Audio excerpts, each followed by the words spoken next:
Play is so important for children, and it's not just a flippant thing that they do on the side of their real development. Play is their development.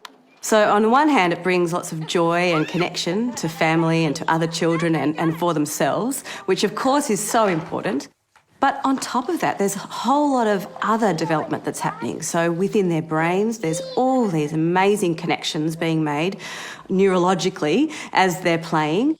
And then physically through their bodies, all the way from the fine motor skills using their hands, but also their gross motor and their physical muscle development and their core strength. And then all of the social and emotional connections that children learn and practice while they're playing with others. So if I was going to describe how the brain develops and how it relates to play, I might start by saying there's all these kind of separate points in the brain, a bit like a night sky. So we've got all these stars all over the brain. And when we experience something, a connection is made between these points. And the more often we experience that thing, the stronger those connections are.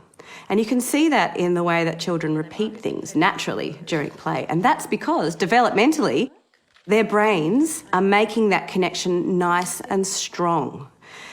And those connections are made in all sorts of ways. So they're made by learning physical things, as we learn to walk and talk, but also they're made by social and emotional connections. So how we relate to other people and how we relate to love or how we relate to fear, those connections become strong too. And then after about the age of 8, what happens is the tree prunes itself. So the connections that weren't very strong, that we haven't used much in our life so far, those ones start to fall away. And we're left with just the strong branches.